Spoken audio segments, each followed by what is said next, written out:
3 de las 4 rutas compostelanas que cruzaban Europa confluían en el paso pirenaico de Roncesvalles.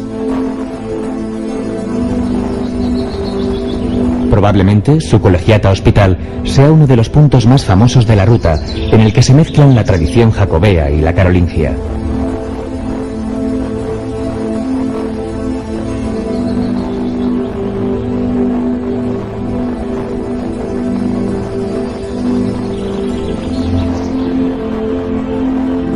También de estilo gótico es la Capilla de Santiago o de los Peregrinos, la primera advocación jacobea que encuentra el peregrino al llegar a España. Junto a él está la Capilla de Sancti Spiritus o Silo de Carlomagno, donde cuentan que están enterrados los héroes de la batalla de Roncesvalles.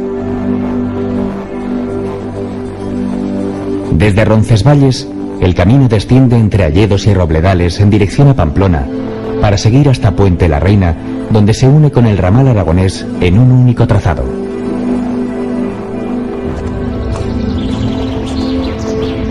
Los peregrinos entran en Pamplona por el puente de la Magdalena sobre el río Arga.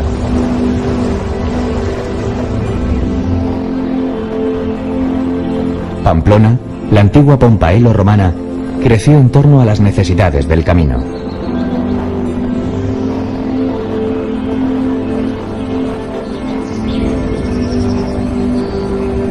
La Navarrería era la antigua villa habitada por población autóctona, a la que se añadieron los burgos de San Fermín y de San Nicolás, ocupados por francos y otros emigrantes, favorecidos por los monarcas con el objetivo de repoblar Navarra.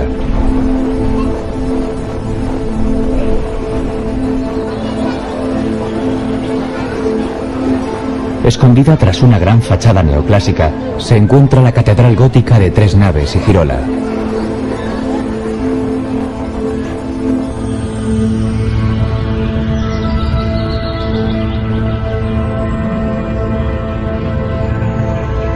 Después toca reemprender el viaje por el camino que conduce a Cizur Menor, con una restaurada iglesia sanjuanista.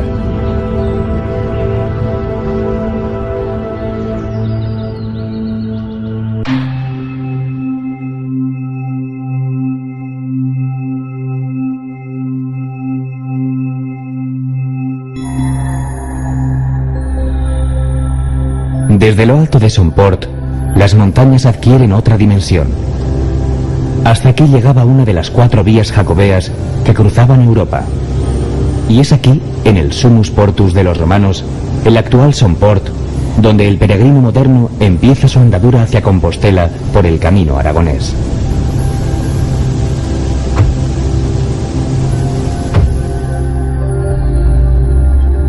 La ruta desciende entre bosques caducifolios y praderas que se abren a la ribera del río Aragón.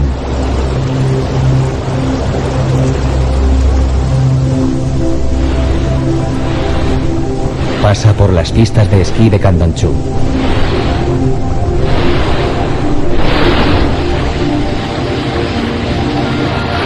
Contrasta con el abandono del magnífico edificio modernista de la estación de ferrocarril de Canfranc, en funcionamiento desde los años 20 hasta los 70 del siglo pasado.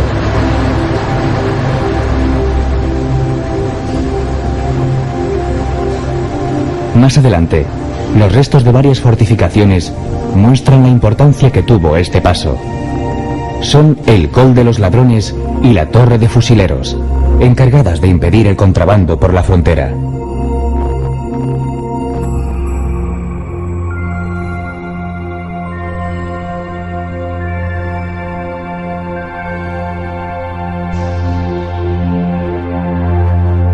En Jaca espera al visitante su catedral, la primera edificada en España en estilo románico.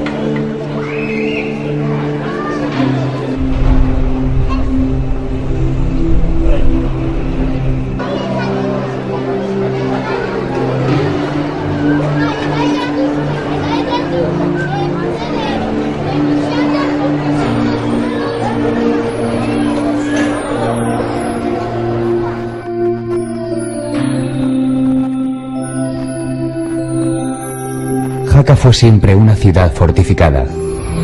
Buena muestra de ello es su ciudadela con forma pentagonal, construida entre los siglos XVI y XVII para defender el territorio de invasiones francesas.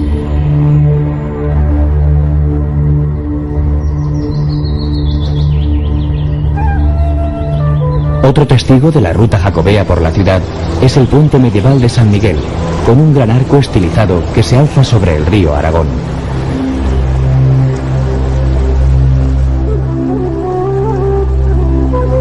Tanto en verano como en invierno, la población de la ciudad se duplica con visitantes que llegan atraídos por los parajes del entorno y la variada oferta de deportes de aventura que ofrecen sus montañas, ríos y barrancos.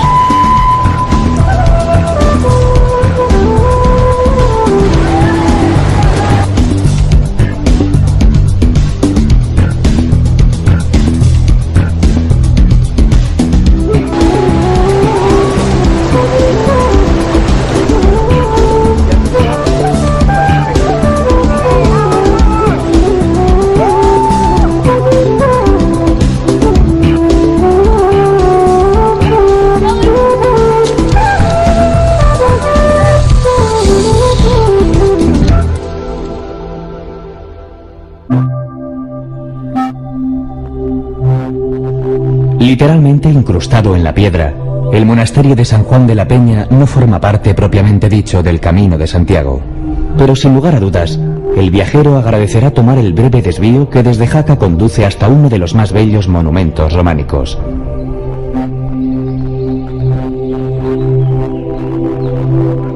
Comenzó su construcción en el siglo X. La primera edificación es de estilo mozárabe y sobre ella se levanta el templo románico, con un asombroso claustro que tiene como única cubierta las rocas del Monte Pano. Según la leyenda, en este perdido cenobio de las montañas de Huesca estuvo custodiado durante 300 años el Santo Grial, traído desde Roma por San Lorenzo para que no cayera en manos de los paganos.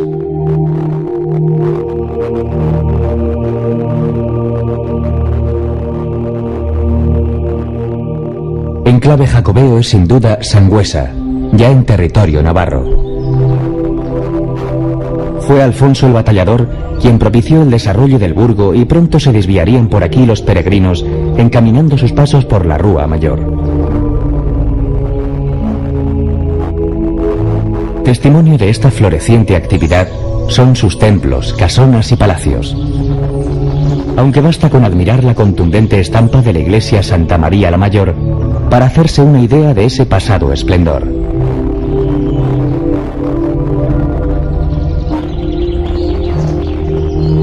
La composición de su portada representa el juicio final, presidido por Cristo Majestad, acompañado de San Miguel, pesador de almas.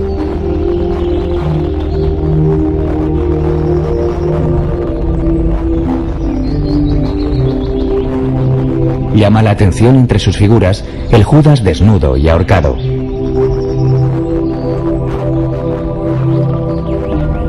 A escasa distancia de Sangüesa se encuentra el enorme conjunto que forma el monasterio de Leire. Este cenobio benedictino estuvo siempre muy vinculado al reino de Navarra y en particular a uno de los principales promotores de las peregrinaciones a Compostela. El rey Sancho el Mayor fue quien en el siglo X desplazó la ruta jacobea de su primitivo itinerario por la costa, abriendo un nuevo trazado más meridional, con el objetivo de repoblar los territorios conquistados a los musulmanes que dominaban la península. La nueva senda terminaría por conocerse como Camino Francés y se convertiría en el más transitado.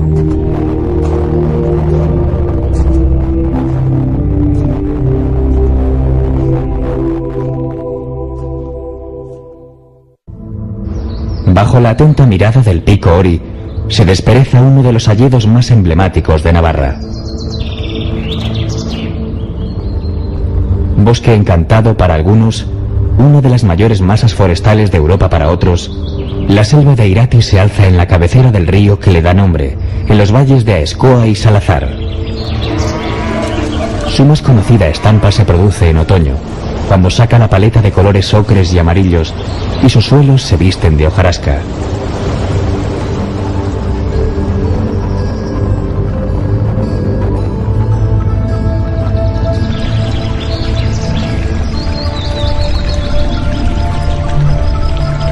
Entre el tupido bosque se perfilan sendas por las que practicar el senderismo o pasear en bicicleta admirando el entorno.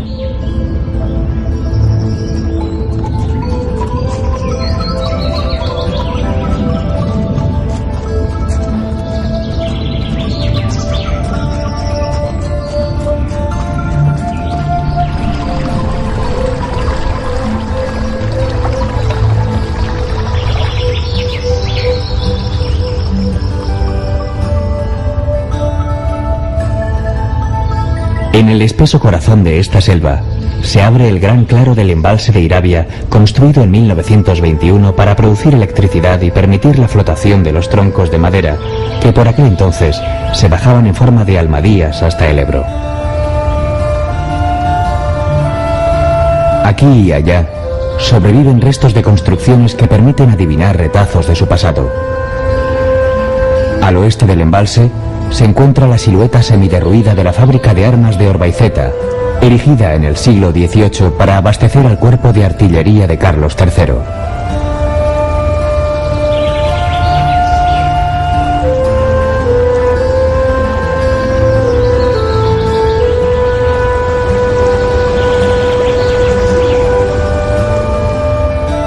La estación megalítica de Azpegui muestra un rosario de dólmenes y cromlechs, las grandes piedras alineadas en círculo por el hombre primitivo, quizá para construir un santuario.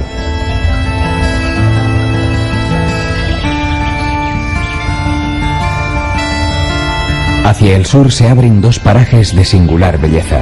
La foz de Arbayún, tallada por el río Salazar, muestra sus imponentes paredes que alcanzan en algunos puntos hasta los 300 metros de altura.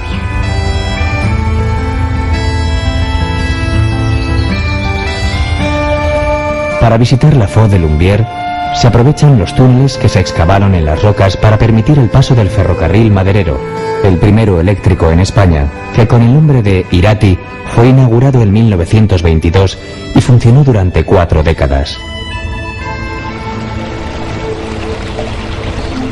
Nuevamente, el río Irati es el protagonista. Ha ido excavando un espectacular desfiladero sobre las calizas del extremo occidental de la Sierra del Eire, en la zona media de Navarra, entre el valle de Salazar y la Sierra de Izco.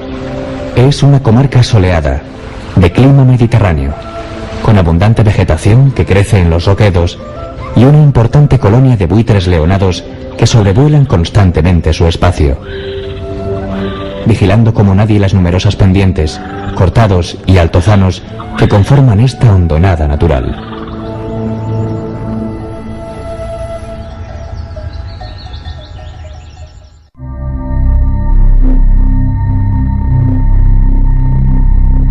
En Puente la Reina se unen los dos caminos, el de Somport y el de Roncesvalles, para formar uno solo hasta Compostela. Da la bienvenida al caminante la bóveda de crucería que une el antiguo hospital y la iglesia del Crucifijo, fundada por los templarios.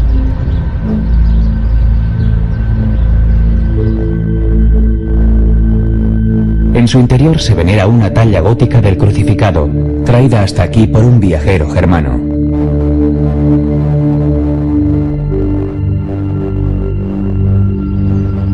La ruta se adentra en la calle Mayor o de los Romeros. Al final de la calle aguarda el puente de los peregrinos, que le da nombre a la localidad, aunque no se sabe bien cuál fue la reina a la que se atribuye su construcción en el siglo XI. Lo cierto es que forma un conjunto de singular belleza, y sus 6 arcos sobre el río Arga son un ejemplo de la ingeniería medieval. En medio del campo, no lejos de Puente la Reina, está el templo románico de Santa María de Eunate, considerada la joya arquitectónica del Camino de Santiago. Su originalidad reside en la galería porticada y sin techo que la rodea por completo. Parece ser que fue capilla funeraria, como lo demuestran los enterramientos que se han encontrado en su interior, aunque no faltan los que aseguran que su construcción se debió a la Orden del Temple, por la gran cantidad de símbolos templarios que alberga.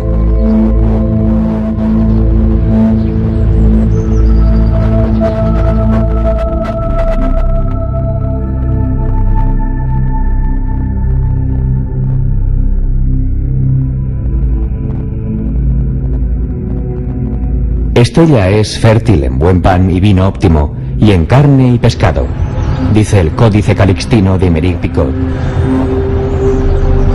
Y así continúa siendo esta localidad fundada por Sancho Ramírez en el emplazamiento de la antigua Lizarra.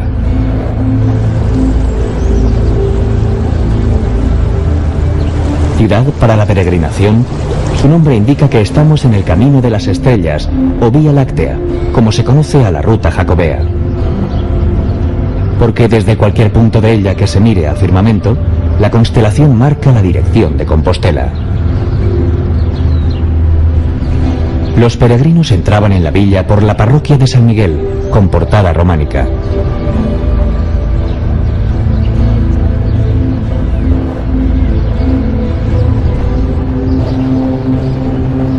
De sus muchos monumentos, destaca la iglesia de San Pedro de la Rúa, emplazada al pie de la Peña de los Castillos.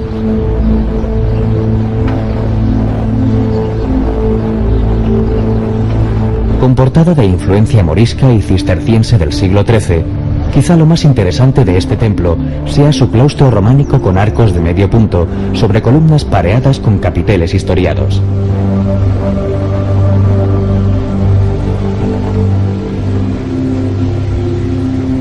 Aquí está enterrado un peregrino ilustre, el obispo de la ciudad griega de Patras, que llevaba una gran reliquia de San Andrés para ofrendarla al apóstol. Desde entonces, San Andrés se convirtió en el patrón de Estella, que lo celebra con animadas fiestas. Los viajeros abandonan la localidad por la Puerta de Castilla y la iglesia de Rocamador, con su ábside románico. A solo 2 kilómetros de Estella se encuentra el monasterio de Irache, en el que se mezclan construcciones románicas, barrocas y renacentistas. Junto a este cenobio benedictino, fundó don García el de Nájera hacia el 1052 uno de los hospitales de peregrinos más antiguos, y fue sede en el siglo XVI de la primera Universidad de Navarra. El pasado de Nájera se resume en el monasterio de Santa María la Real. Fue levantado a mediados del siglo XI por el rey don García, en la boca de una cueva considerada milagrosa. El actual templo gótico es del siglo XV, aunque en su interior se mezclan también los estilos románico y renacentista. Destaca la sillería del coro, donde se esconden figuras con bordón y veneras. Su panteón real alberga una treintena de sepulcros de los reyes e infantes de la dinastía najerense. Cada uno es una obra de arte, aunque destaca entre todos el sarcófago románico de Doña Blanca de Navarra, biznieta del Cid Campeador.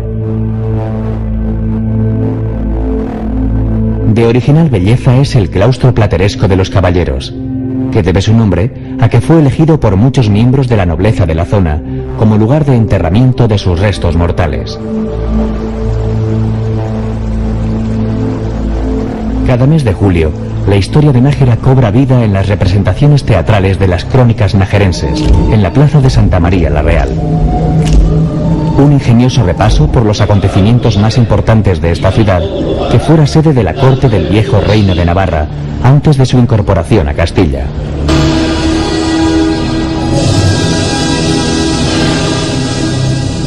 Un ermitaño, Santo Domingo, está detrás de la fundación de la ciudad a la que dio nombre.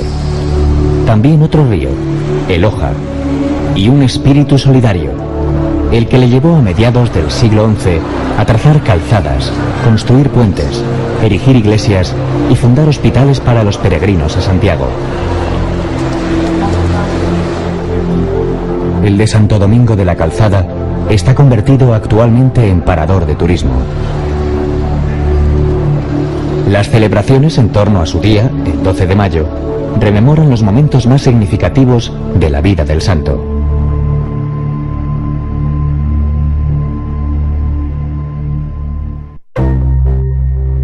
El Camino de Santiago del Norte entra en España por el vado fronterizo del río Bidasoa. Ahí se iniciaba una ruta que, con los inicios de la peregrinación y el territorio prácticamente en manos de los musulmanes, obligaba a los viajeros a pegarse a la costa en su camino a Compostela.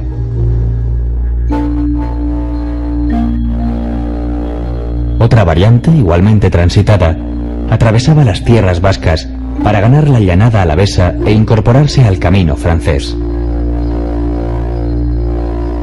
El camino del interior continúa en Oyarzún, donde destaca la iglesia gótica de San Esteban, que alberga un retablo del siglo XVII, obra de Juan de Huici.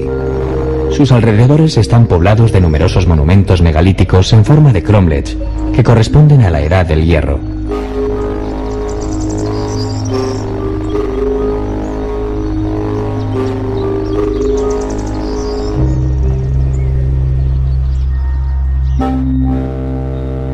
Siguiendo las márgenes del Urumea, la ruta bordea Hernani, una de las villas más antiguas de Guipúzcoa. Tiene en su rico patrimonio artístico la iglesia parroquial de San Juan Bautista, que comenzó a construirse a mediados del siglo XVI.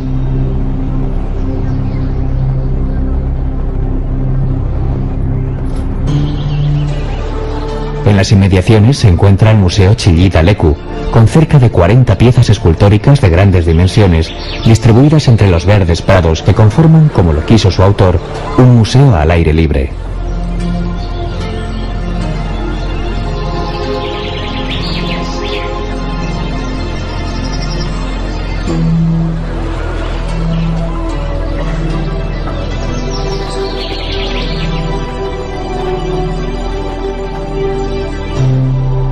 Andoain, en la falda del monte Burunza, tiene una iglesia barroca bajo la advocación de San Martín de Tours, fiel acompañante de los peregrinos a Compostela. El nombre de Tolosa está asociado al de la alubia roja, que acompañada de morcilla y tocino se convierte en un refinado placer. Otra especialidad con la que se identifica a la población es la repostería, con las típicas tejas que, acompañadas de buen chocolate, restituyen las fuerzas del peregrino más agotado. Y para demostrarlo, ahí está su museo del chocolate con todo tipo de delicias a la vista.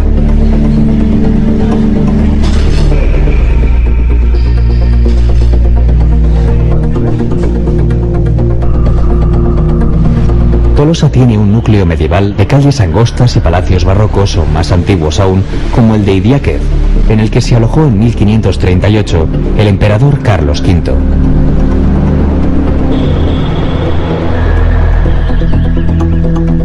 De Beasaín deben ser las morcillas que acompañan a las alubias de Tolosa. Tal es su fama. Idiazábal presta su nombre al renombrado queso, al tiempo que ofrece la oportunidad al caminante de acceder a la producción artesanal de los pastores y probar la cuajada más natural.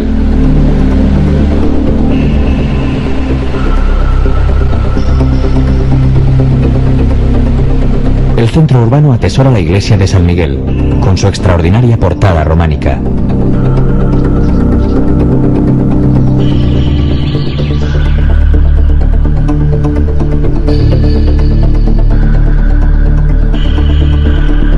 Sobre la pequeña aldea de Gasteiz se fundó la villa de Vitoria y recibió el fuero de manos de Sancho el Sabio en el año 1181. Durante 2 siglos perteneció al reino de Navarra hasta que fue conquistada en el 1200 por Alfonso VIII, que engrandeció la ciudad.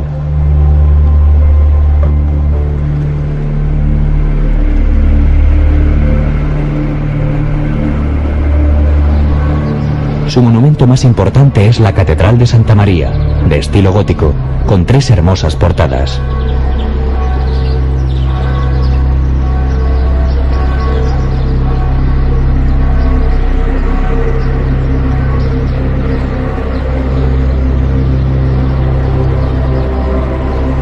Son muchos los templos que evocan el Camino de Santiago en la capital alavesa, como la iglesia de San Pedro y la de San Miguel. Vitoria-Gasteiz es, como todas las capitales de provincia, un muestrario de la gastronomía de su territorio y, por tanto, el sitio ideal para degustar sus exquisitas especialidades.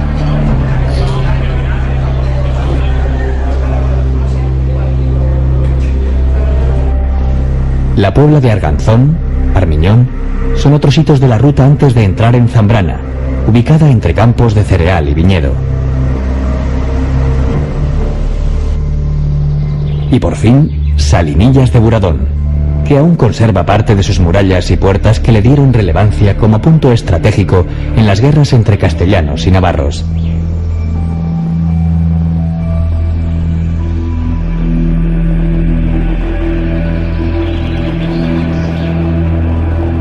A un paso está la localidad riojana de Santo Domingo de la Calzada, donde el viajero que venía del norte se integraba en el tráfico peregrino del camino francés.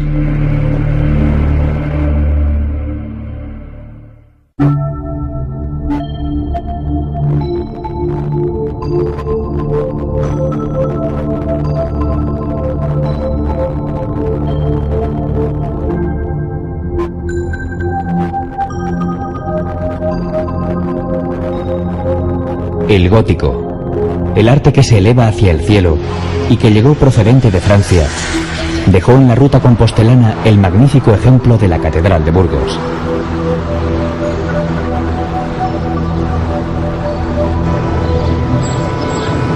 De ella se ha dicho que son dos catedrales unidas, una del siglo XIII y la otra del XV, de la que destacan los famosos pináculos y la torre de la linterna.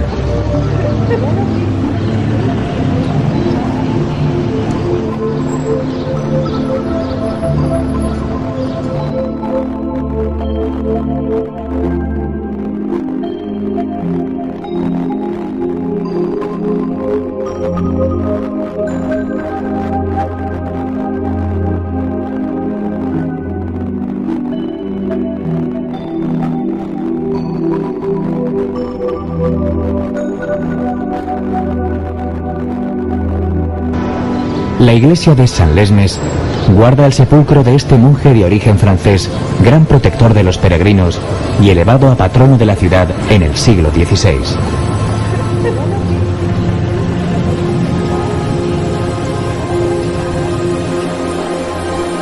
Burgos no nació con la vía, pero sí debe gran parte de su esplendor al asentamiento de comerciantes, constructores, escultores y canteros que llegaban atraídos por el paso de los romeros y los edificios que se levantaban a su paso.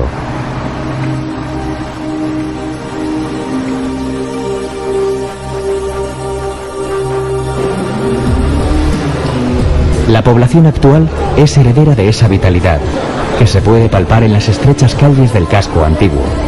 Comercios, bares y restaurantes ofrecen sus típicas morcillas y guisos, como la olla podrida o los sabrosos asados que rememoran la hospitalidad de la que se hacía gala en los tiempos medievales.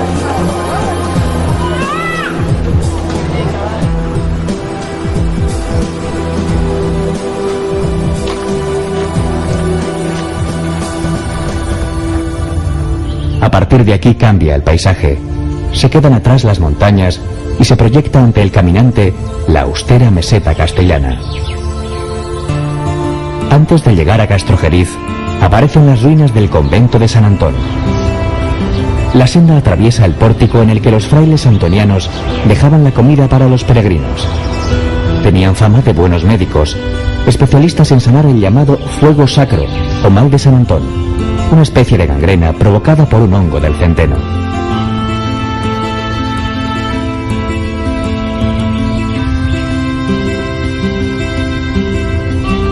A la sombra de su famoso castillo en ruinas se extiende la villa de Castrojeriz.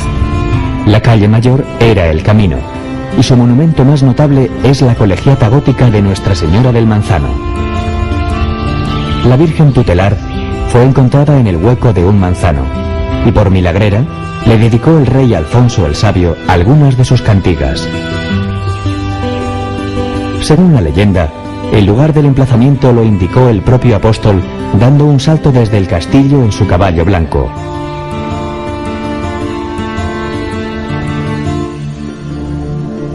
En tierras del Canal de Castilla, Fromista guarda uno de los mejores ejemplos del románico jacobeo. La fama le pertenece a la iglesia de San Martín, que se alza exenta en medio de una plaza para dejarse contemplar a gusto desde cualquier ángulo. Son inconfundibles de su fisonomía el cimborrio octogonal y los canecillos esculpidos que adornan los aleros del tejado. Su construcción se debió, como tantos otros edificios, al empuje de la dinastía navarra, que junto con los reyes de Asturias y León contribuyeron a promocionar la ruta erigiendo los primeros puentes y templos que jalonan el camino para convertirlo en la vía de comunicación más sólida entre Europa y la península.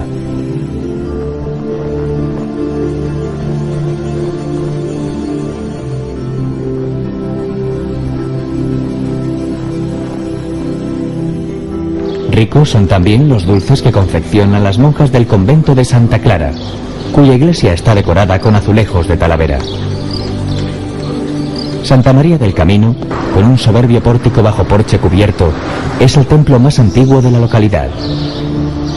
Se construyó para conmemorar una victoria sobre los musulmanes que libró a Carrión de los Condes de pagar el tributo de las 100 doncellas que aquellos exigían.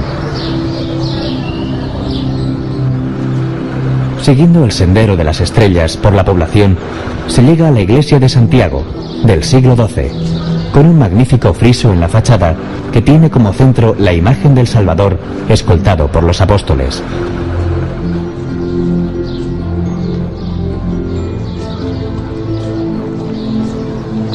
El camino sale de la localidad por el monasterio de San Zoilo, convertido en hospedería de lujo, y se interna por los páramos palentinos, donde todavía se pueden encontrar trozos de la calzada original por la que durante siglos transitaron miles de peregrinos ataviados con bordón, calabaza, escarcela y rosario.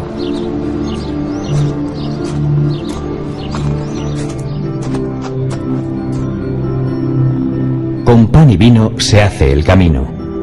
Una máxima que los monjes cluniacenses del derruido monasterio de San Benito pusieron en práctica con la legendaria cuba de Sahagún, que mantenían siempre llena con buenos caldos para saciar la sed de los caminantes.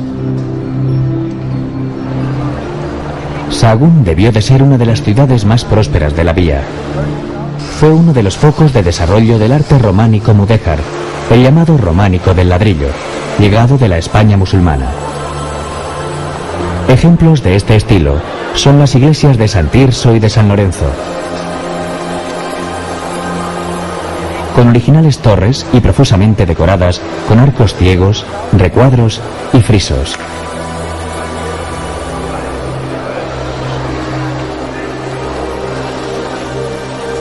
En este mismo estilo, ya con mezclas góticas, se edificó el santuario de la Peregrina, que alude a la talla barroca de la Virgen realizada por la escultora sevillana Luisa Roldán.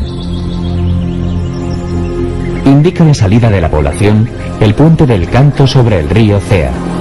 En sus inmediaciones sitúan las crónicas la batalla entre Carlomagno y el rey musulmán Aigolando. Y la leyenda asegura que las lanzas de los guerreros cristianos florecieron al ser clavadas en la tierra.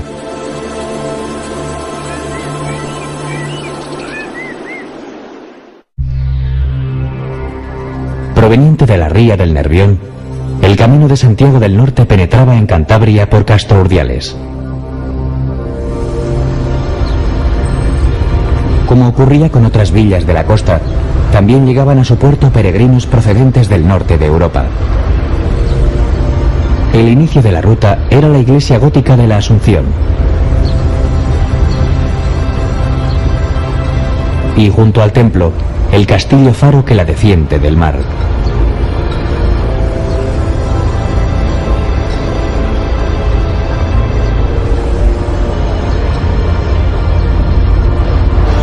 Después de cruzar en barca la ría de Oriñón, los viajeros entraban en Laredo, una población con sabor marinero que cada mes de agosto celebra la Batalla de las Flores, con desfile de carrozas confeccionadas con miles de dalias y clavelones.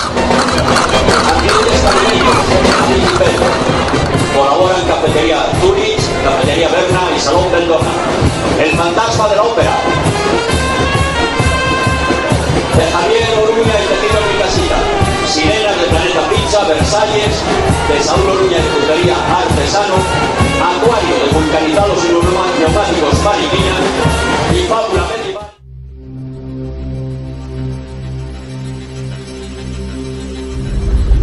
Muchos romeros llegaban a Santander navegando por su amplia bahía en barca. Allí cumplían etapa en la sobria catedral gótica, antaño colegiata de San Emeterio.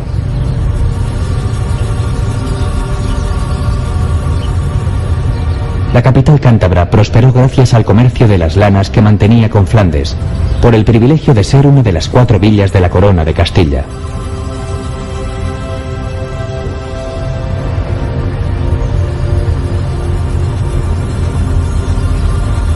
Hoy mantiene su elegancia y señorío junto al mar que la vio nacer y crecer, con sus palacios y balnearios que la convirtieron en el centro de veraneo de la burguesía española.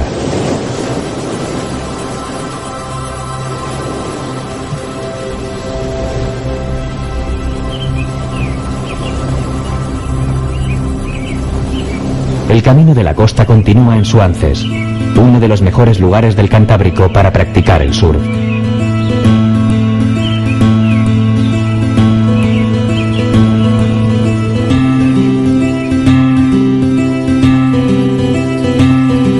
Santillana del Mar muestra todo su esplendor de hace 300 años como si fuera ayer.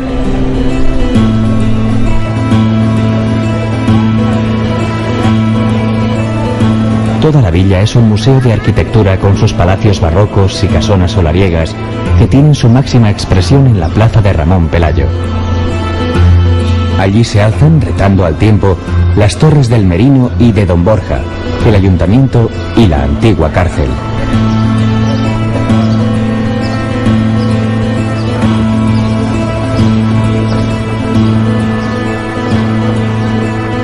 Continuando la accidentada senda cantábrica, se llega a la muy real Villa de Comillas. Aunque aquí poco evoca el culto jacobeo, vale la pena hacer una parada para conocer la villa de Antonio López. Con la fortuna que hizo en Cuba, construyó varios edificios de renombre en su localidad natal. Destaca sobre todo la Universidad Pontificia, que sus descendientes donaron a los jesuitas. En lo alto de una colina se enseñorea el Palacio de Sobrellano, la residencia oficial del indiano, convertido en Marqués de Comillas por el rey Alfonso XIII.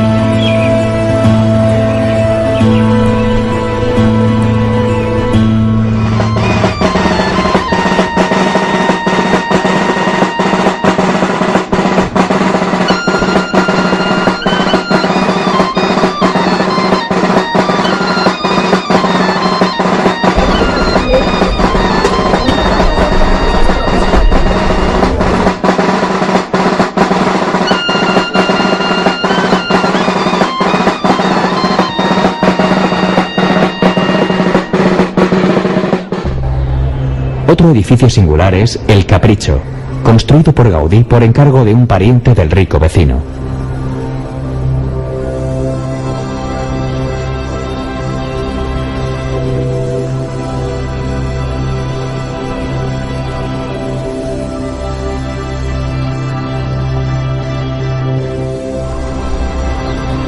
Encaramada en un risco al que separan de tierra firme el mar y las rías, la ciudad medieval de San Vicente de la Barquera soporta la embestida de los tiempos modernos. Los viajeros descansaban en el hospital que había en la población desde antaño y salían de la villa por la puerta de los peregrinos, camino de Unquera.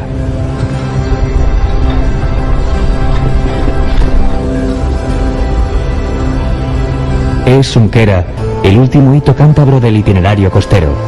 Desde aquí el romero cruzaba la ría de Tina Mayor y continuaba la vía jacobea en Asturias.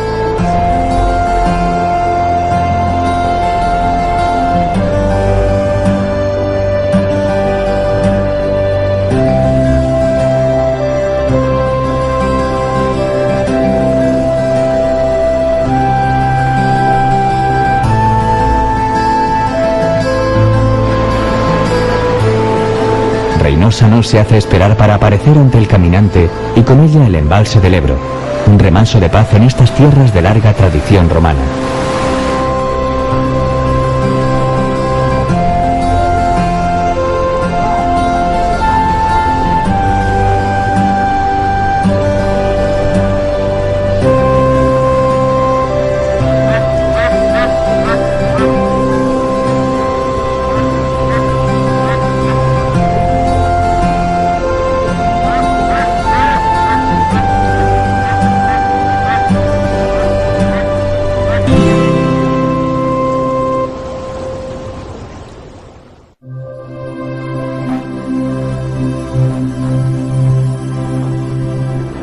nació en el siglo XIII con la vocación de ser la mayor catedral de la época en la real y cortesana ciudad de León. La Catedral de Santa María es el ejemplo más purista del gótico francés en tierra española. Conocida como la Pulcra Leonina, es toda una lección de armonía entre contrafuertes, arbotantes y ventanales propios de este estilo.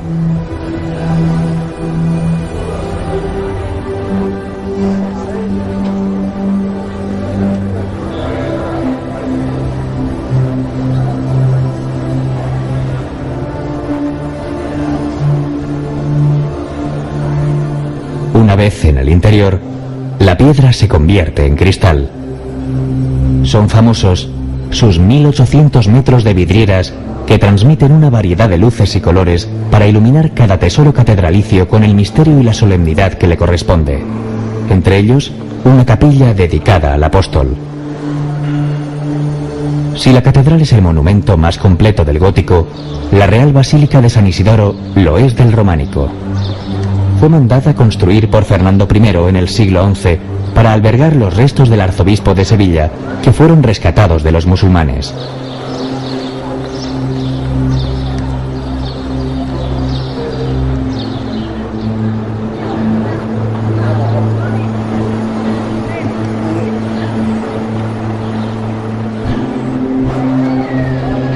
Pero entre uno y otro punto de la ruta, habrá tiempo para degustar los sabores de la calle leonesa, perderse por sus plazas medievales, atisbar por las callejas que se asoman a ellas.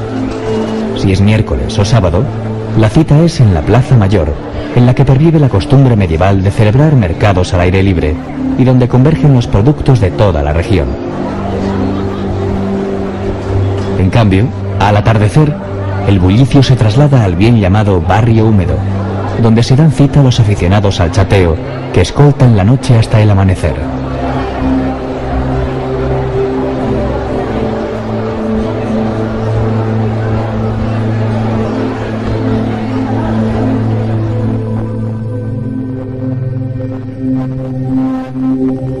La capital del Bierzo debe su nombre a la Ponteferrada, que mandó construir el obispo Osmundo en el siglo XI para franquear el paso a los peregrinos jacobeos por el río Sil.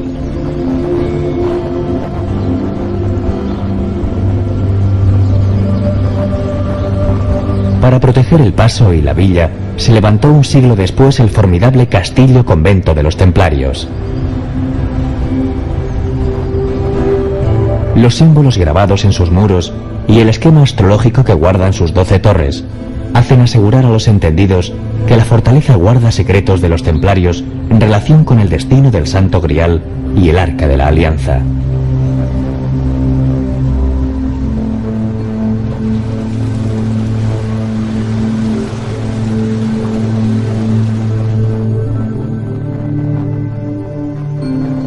En la confluencia de los ríos Burbia y Valcarce nació Villafranca del Bierzo, como su nombre indica, colonizada por francos.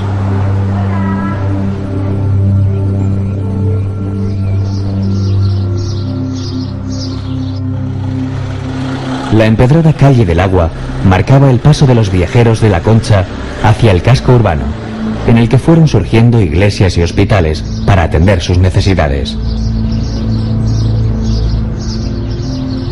La Colegiata de Santa María, del siglo XVI, está levantada sobre los terrenos que ocupaba el desaparecido monasterio de la Orden de Cluny, que tanta importancia tuvo procurando ayuda y sustento a los peregrinos.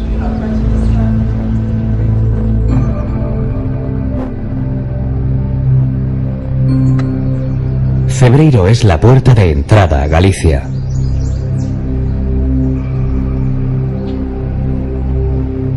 La historia de esta pequeña aldea se pierde en los orígenes del camino allá por el siglo IX, cuando surgió como uno de los primeros lugares de acogida de peregrinos.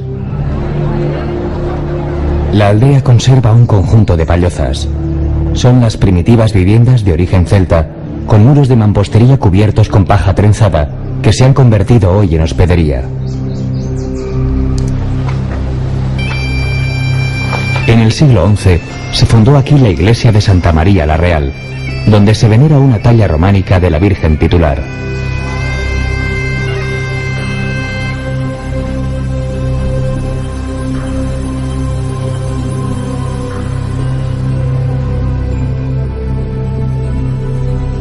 Desde Ocebreiro prosigue la ruta de Santiago.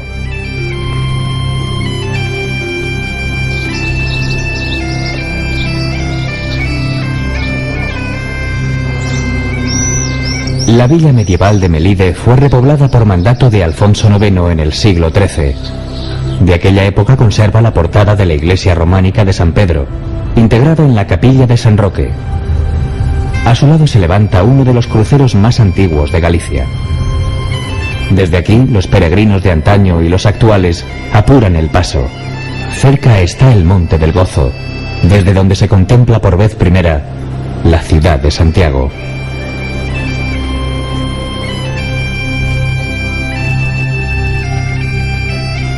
Al fin, Santiago de Compostela. La ciudad que custodia los restos mortales del apóstol desde que en el remoto año 813, un pastor de nombre Pelayo descubriera el sepulcro que se convirtió en el baluarte de la cristiandad. Es la meta, el final de los esfuerzos, cuando las emociones se escapan y los sentimientos se desbordan. A la ciudad se entra por la puerta del camino, y con ello, el peregrino se sumerge de lleno en la leyenda de Santiago el Mayor, uno de los apóstoles de Jesucristo, muerto en Jerusalén. El itinerario de acceso a la catedral no ha variado en 9 siglos. La primera fachada que presenta el templo es la que preside la plaza de la Azabachería, en donde esperaban los mercaderes a los romeros con sus cargamentos de calabazas y vieiras.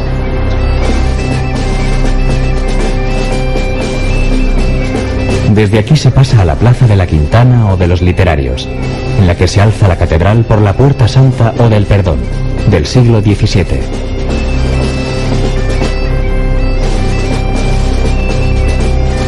Si no es Año Santo, la entrada estará tapiada, y hay que seguir desde la Vía Sacra a la Plaza de la Inmaculada para pasar por el Arco del Obispo y acceder a la Plaza del Obradoiro.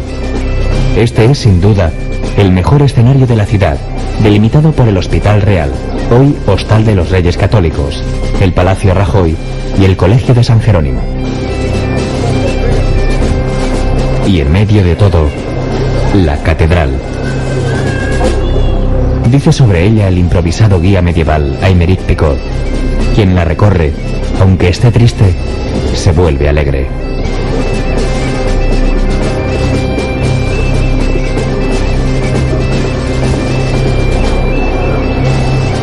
Subiendo las escalinatas, se llega al Pórtico de la Gloria, obra cimera del arte medieval compuesta por el maestro Mateo en el siglo XII.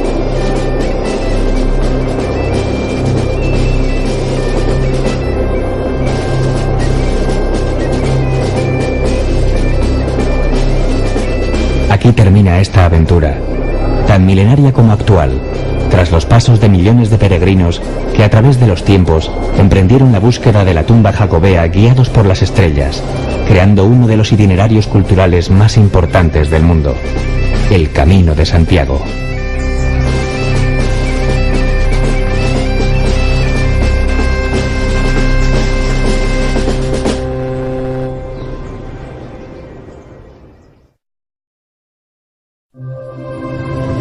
El camino acaba, y todavía un último desafío espera al peregrino: la ruta de Finisterre, la única vía jacobea que empieza en Compostela.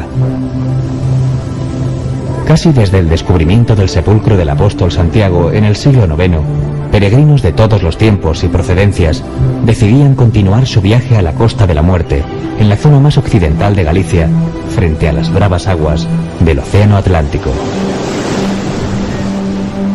A su encuentro se despliega una tierra llena de contrastes: pequeñas rías, ensenadas, acantilados de vértigo, junto con extensas playas. Atesora sus tradiciones en las manos de las palilleiras, que mueven con sabiduría ancestral los bolillos, haciendo crecer como por encanto refinados encajes. Y conserva la memoria de ese milenario contubernio con el mar en los secaderos de Congrio del puerto de Muxía. La Costa de la Muerte era para los antiguos el final del mundo conocido. Una tierra cargada de leyendas y ritos paganos que los romanos bautizaron como el Finisterre, cuando contemplaron aterrorizados la desaparición del sol entre las aguas.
La primera advocación jacobea que encuentra el peregrino al llegar a España. Junto a él está la capilla de Sancti Spiritus, o Silo de Carlomagno, donde cuentan que están enterrados los héroes de la batalla de Roncesvalles. Desde Roncesvalles, el camino desciende entre hayedos y robledales en dirección a Pamplona, para seguir hasta Puente la Reina, donde se une con el ramal aragonés en un único trazado.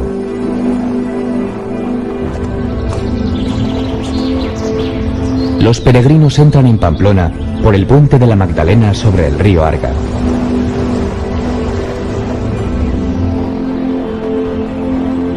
Pamplona, la antigua Pompaelo romana, creció en torno a las necesidades del camino.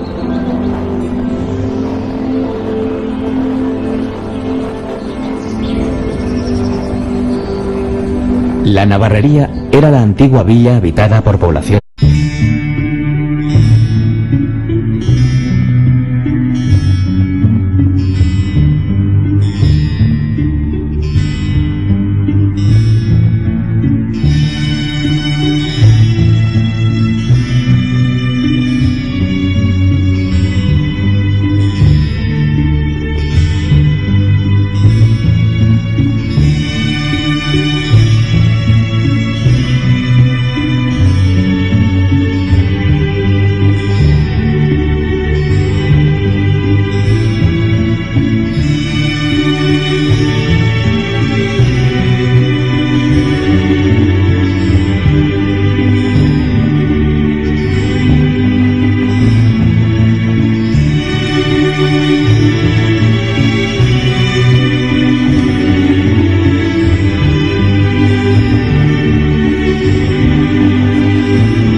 Autóctona, a la que se añadieron los burgos de San Fermín y de San Nicolás, ocupados por francos y otros emigrantes, favorecidos por los monarcas con el objetivo de repoblar Navarra.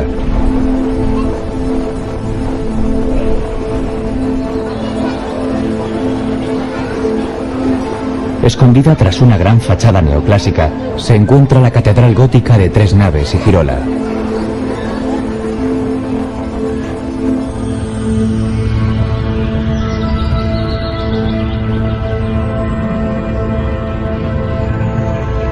Después toca reemprender el viaje por el camino que conduce a Cizur Menor, con una restaurada iglesia sanjuanista.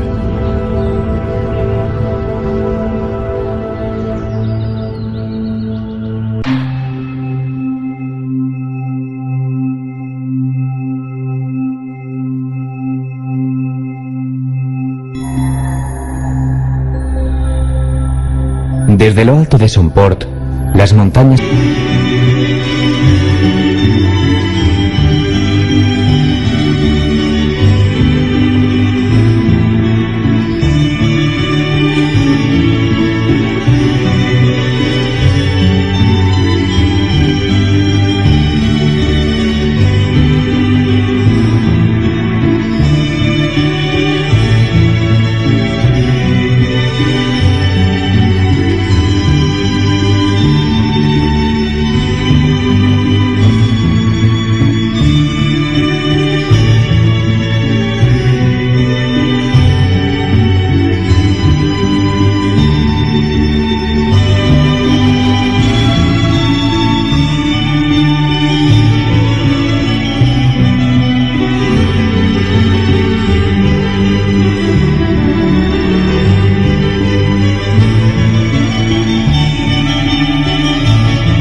3 de las 4 rutas compostelanas que cruzaban Europa confluían en el paso pirenaico de Roncesvalles. Probablemente su Colegiata Hospital sea uno de los puntos más famosos de la ruta, en el que se mezclan la tradición jacobea y la carolingia.